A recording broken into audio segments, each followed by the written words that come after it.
आज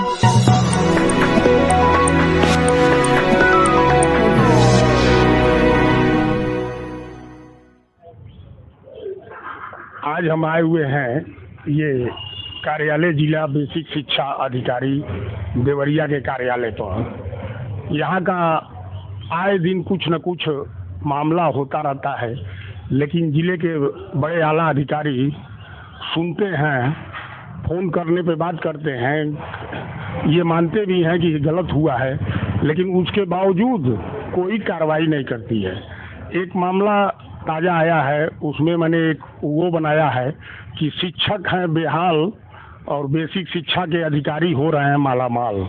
देखिए, ताज़ा घटना है, ये सलेमपुर विकास खंड की भंगा भवानी प्राथमिक विद्यालय है, जहाँ पे प्रधानाध्यापक पद्मा गुप्ता कार्यरत हैं। एक दिन सलेमपुर के खंड शिक्षा अधिकारी जाते हैं विद्यालय पे, भंगा भवानी विद्यालय पे जांच करने जाते हैं। उस दिन प्रधानाध्यापक छुट्टी पे होती हैं। खंड शिक्षा अधिकारी द्वारा विभिन्न बिंदुओं पर जांच करके एक जांच रिपोर्ट बेसिक शिक्षा अधिकारी को दिया जाता है, जिसमें उनको कई मामले में दोषी बनाया जाता है, जबकि वो प्रधानाध्यापक उस दिन छुट्टी पे थी। खैर ठीक है, उन्होंने जांच बना करके दिया। बेसिक शिक्षा अधिकारी ने बिना कोई नोटिस दिए, बिना कुछ किए प्रधानाध्यापक को निलंबित कर दिया और उसके बाद खंड शिक्षा अधिकारी भटनी को जांच अधिकारी बनाया। अब ये देखिए, खंड शिक्षा अधिकारी भटनी क्या करते हैं। खंड शिक्षा अधिकारी भटनी दो जांच करते हैं। एक में 7 आरोप होता है, जिसमें से 5 आरोप में दोषमुक्त कर देते हैं और 2 आरोप उनके ऊपर लगाते हैं कि ये सही है। फिर उसी दिन, ये जो मेरे हाथ में कागज है, ये खंड शिक्षा अधिकारी, कैमरामैन जी दिखाइएगा जूम करके, ये 2 आदेश है। एक में खंड शिक्षा अधिकारी भटनी द्वारा आरोपित किया जाता है और घंटे 2 घंटे बाद ही पता नहीं कैसे मामला मैनेज हो जाता है। ये तो सोचने वाली बात है। वो शिक्षक जानेंगे और खंड शिक्षा अधिकारी जानेंगे कि 2 ही घंटे बाद दूसरा लेटर जारी होता है। दोनों लेटर मेरे हाथ में है। उसमें उनको सारे आरोपों से मुक्त कर दिया जाता है। दूसरी बात ये है कि बेसिक शिक्षा अधिकारी महोदया हैं, जिनके बिना चिड़िया बैठाए कुछ नहीं किया जा सकता है। अगर वो इसको पढ़ी होती तो शायद दस्तखत नहीं करती। इसमें इन्होंने खंड शिक्षा अधिकारी भटनी ने लिखा है, मैं आपको बीच में से बता रहा हूं कि उसके संबंध में अधोस्तरी द्वारा संबंधित प्रधानाध्यापक को दिनांक 10/1/24 को संबंधित कमियों के संबंध में 7 बिंदु का आरोप पत्र प्राप्त कराया गया।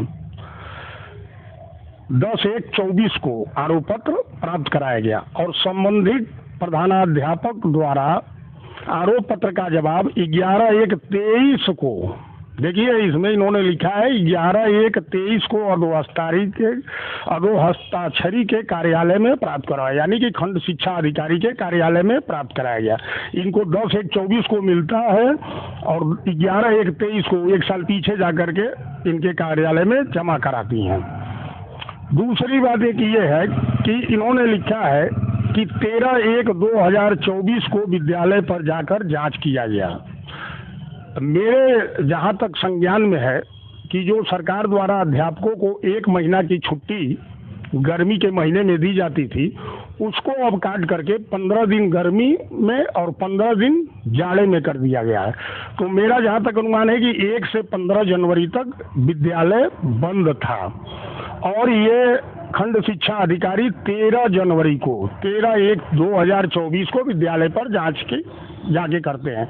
मैंने बेसिक शिक्षा अधिकारी महोदय से टेलीफोन पे पूछा था, उन्होंने बोला कि खंड शिक्षा अधिकारी का कार्यालय नहीं बंद होता है। हमने कहा कि अरे मैडम, जब विद्यालय बंद है, शिक्षक नहीं है, प्रधानाध्यापक नहीं है, रसोईया नहीं है, बच्चे नहीं है, तो क्या दीवालों से जाके वो जांच करेंगे? देखिए, यही सब चीज़ें अगर ये जिला बेसिक शिक्षा अधिकारी की आला अधिकारी अगर देखी होती तो वो चिड़िया नहीं बैठाती। अब इसके आगे देखिए क्या हुआ। जिन खंड शिक्षा अधिकारी सलेमपुर के, रिपोर्ट पर उनको सस्पेंड किया गया। उनके हाथ का हैंड राइटिंग का मिला हुआ है, बाद में ये भी मैनेज हो जाते हैं। ये देखिए, ये उनके हाथ का लिखा हुआ है। ये पीड़िता को बताते हैं कि आप जाके जांच अधिकारी से, ये उनके हैंड राइटिंग में सब लिखा हुआ है। ये और नज़दीक से दिखाइएगा, ये सब उनके द्वारा लिखा हुआ है। एक महीने में ही, एक सवा महीने में दो खंड शिक्षा अधिकारी जांच करते हैं। एक खंड शिक्षा अधिकारी आरोपित बनाता है, फिर दूसरा भी बनाता है, फिर उनको आरोप से मुक्त कर देता है। इतना जल्दबाजी में और कैसे मैनेज हो गए, और कैसे बेसिक शिक्षा अधिकारी महोदया चिड़िया बैठाती गई, कैसे चिड़िया बैठाती गई कि आरोपित बनाया गया उसी डेट में, और उसी डेट में फिर आरोप से मुक्त कर दिया गया।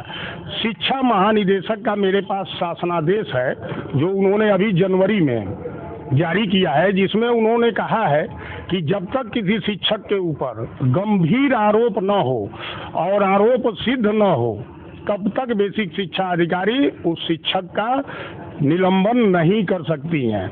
यहाँ तो आरोप सिद्ध ही नहीं हुआ, आरोप सिद्ध भी हुआ, आरोप मुक्त भी हुआ, तो क्यों उस प्रधानाध्यापक को वहाँ से निलंबन किया गया और फिर वहाँ से हटा के दूसरे विद्यालय पे संबंध किया गया, वहाँ से हटा के दूसरे विद्यालय पर। मेरा कहने का ये आशय है, मैं किसी भी शिक्षक के मामले में, किसी भी प्रधानाध्यापक के मामले में, किसी भी अधिकारी के मामले में मेरा कोई आपसी बैर नहीं है। जो भी सही है, अगर शिक्षकों के ऊपर कार्रवाई हो सकती है, प्रधानाध्यापक के ऊपर कार्रवाई हो सकती है, तो शिक्षा विभाग के ये सक्षम अधिकारी, खंड शिक्षा अधिकारी और बेसिक शिक्षा अधिकारी पर कार्रवाई क्यों नहीं हो रही है।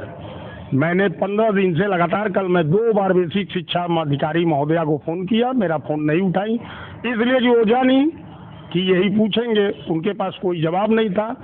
आगे आप लोग देखिएगा, मैं सिलसिलेवार, अभी तो ये एक चीज़ दिखा रहा हूँ, आगे मैं बेसिक शिक्षा अधिकारी के हर खंड का, मेरे पास मैं जो भी चीज़ दिखाता हूँ पुख्ता सबूतों के आधार पर दिखाता हूँ।